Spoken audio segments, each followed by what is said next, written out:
Hi guys, welcome to my channel. என் பேர் NR Bala. நம்ம சொல்ல போகிற வீடியோ வந்து R15 V4 monster edition bike வச்சிருக்கேன். அதுக்கு வந்து frame slider, 2 types of frame slider இருக்கு. இங்கே பிக்கு கொடுக்குறேன் பார்த்துங்க ரெண்டுமே. அதில் எது நல்லா இருக்கும், ரெண்டுமே நல்லா இருக்குமா, எது யூஸ் பண்ணலாம், நான் எது யூஸ் பண்ணியிருக்கேன், அதில் எதாச்சும் ப்ராப்ளம் இருக்கா, நல்லா இருக்கா, அதை பற்றி இந்த வீடியோ. வாங்க வீடியோக்குள்ளே போகலாம். இப்போ 2 ஃப்ரேம் ஸ்லைடர் கொடுத்துருக்கேன். எந்த ஃப்ரேம் ஸ்லைடர் நான் யூஸ் பண்ணுறேன்னா இந்த கலர் ஃப்ரேம் ஸ்லைடரே யூஸ் பண்ணேன். பார்க்கறதுக்கு வேறு லெவல் செம்ம வர்த்துன்னு இருந்துச்சு. ஆனால் கண்டிப்பாக வர்த்து இல்லை. இப்போ வரைக்கும் 6 மந்த்ஸே இருக்கும் வண்டி வாங்கி, ரிலீஸ் ஆகி 6 மந்த்ஸே இருக்கும். அதனால் யாரும் வண்டியை நல்லா பத்திரமா வச்சுப்பீங்க, யாரும் கீழே போட்டுக்க மாட்டீங்க. எனக்கு எதிர்பார்க்காம கீழே வந்துருச்சு. மழை பெய்யறப்ப காம்பவுண்டு கிட்ட பட்டாமல் வெளியே பட்டிட்டேன். மண் இருக்கா, மண்ணில் சறுக்கி கீழே வந்துருச்சு. இந்த ஃப்ரேம் ஸ்லைடர் இது போட்டுங்க. நான் போட்டப்ப என்ன ஆச்சுன்னா கீழே வந்துச்சு. வண்டிக்கு எந்த டேமேஜ் இல்லை, மேலே பாடியெல்லாம் நல்லா தான் இருந்துச்சு, எந்த ஸ்க்ராட்சுமே இல்லை. ஃப்ரேம் ஸ்லைடர் வந்து நின்றுருக்க வண்டி கீழே விழுந்ததுக்கு இங்கே வந்து நல்லா தேஞ்சு போச்சு. கேமரில் தெரியுதான், அதில் தேஞ்சு போச்சு. அது இல்லாமல் இங்கே பாருங்கள், இங்கே கேப் தெரியுதா, இந்த கேப், இந்த த்ரெட்டிங் வெளியே வந்துருச்சு.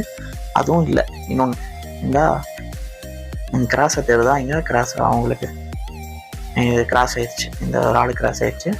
இதுவும் பத்தலை, டேரெக்டாக வண்டியை போய் அட்டாக் பண்ணிடுச்சு.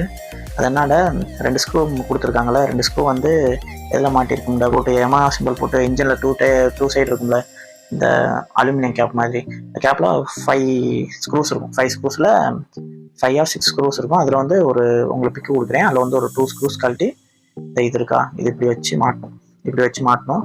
இந்த 2 ஸ்க்ரூஸ்க்கு மாட்டினா என்ன ஆச்சுன்னா வண்டி கீழே வந்துருச்சு இல்லைங்க.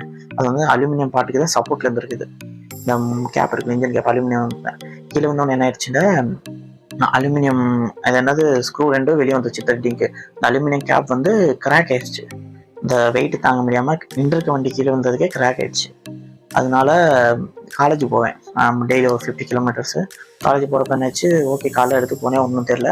அங்கே போய் வண்டி பட்டினப்புறம் ஸ்டாண்டெல்லாம் ஆயிலாக இருக்குது. என்னோட ஆயிலாக இருக்குன்னு பார்த்தா கிராக் ஆயிடுச்சு. அப்புறம் மெக்கானிக் ஷெட்டுக்கு கூப்பிட்டு போனேன். இது கழட்டிட்டு பார்த்தா கிராக் ஆகி ஆயில் அதுலேருந்து லீக் ஆகிருக்கு. அப்புறம் ஒரு க்ளூ மைக் ஒரு சொல்யூஷன் போட்டு ஒரு 1/2 hour விட்டாங்க, ஒரு 1 hour விட்டாங்க. அது பேக் ஆயிடுச்சு ஃபுல்லாக, நல்லா தான் பண்ணியிருந்தாங்க. அப்புறம் இது கழட்டிட்டாங்க. இது வேணாண்டு ஃபுல் ஃப்ரேம் ஸ்லைடர் இருக்கும். இந்த பிக் கொடுக்குற பாருங்க, இது வந்து பெஸ்ட். எனக்கு தெரிஞ்சு அது வந்து நல்லாவே தாக்கு பிடிக்கும். அது வந்து இன்ஜின் சேஸ்க்கு தான் கொடுக்கணும் ஃப்ரேம் ஸ்லைடர். இது வந்து இன்ஜின் கேப் அலுமினியம் கேப் கொடுத்துருக்காங்க. இது வந்து வர்த்தே இல்லை. எதுக்கு இப்படி பண்ணாங்கன்னு தெரியல. எல்லாம் நல்லா தான் பண்ணியிருந்தாங்க. இப்போ டைலாக் இருக்கு பார்த்தியா, மண்டல் இருக்க கொண்டே மறந்துட்டேன். ஆஹா, இவ்வளவு வேலை செஞ்சு மண்டை மேல இருக்க கொண்டே மறந்துட்டேனாடா தம்பி.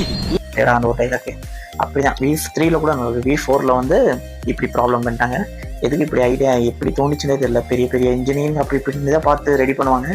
எதுக்கு இப்படி பண்ணாங்கன்னே எனக்கு சத்தியமாக தெரியல. இது ஒரு பிஸ்னஸ் ட்ரிக்காக கூட இருக்கலாம். உடஞ்சோடனே இது மாற்றுவோம், ஃப்ரேம் ஸ்லைடர் புதுசு வாங்கி போடுவோம், அந்த இன்ஜின் கேப் அலுமினியம் கேப் உடஞ்சுன்னா அதுவும் புதுசு வாங்கி போடுவோம். அப்படி இன்கம் ட்ரை பண்ணுறாங்களா என்னன்னு தெரியல. உங்களுக்கு எதாவது தெரிஞ்சால் கமெண்ட் பண்ணுங்கள். அதே இந்த ஃப்ரேம் ஸ்லைடர் வந்து வேணாம் சொல்லிட்டேன் நான். இது வந்து என்னோடய ஓன் ரிவ்யூ தான். பார்த்துங்க, இனிமேல் இப்படி ஃப்ரேம் ஸ்லைடர் வாங்காதீங்க. அவ்வளோ ஓகே. நெக்ஸ்ட் வீடியோ ஏதாச்சும் டவுட் இருந்துச்சுன்னா நீங்கள் கமெண்ட் பண்ணுங்கள் மறக்காமல். நான் கண்டிப்பாக உங்களுக்கு மேக் பண்ணி கொடுக்குறேன் வீடியோ.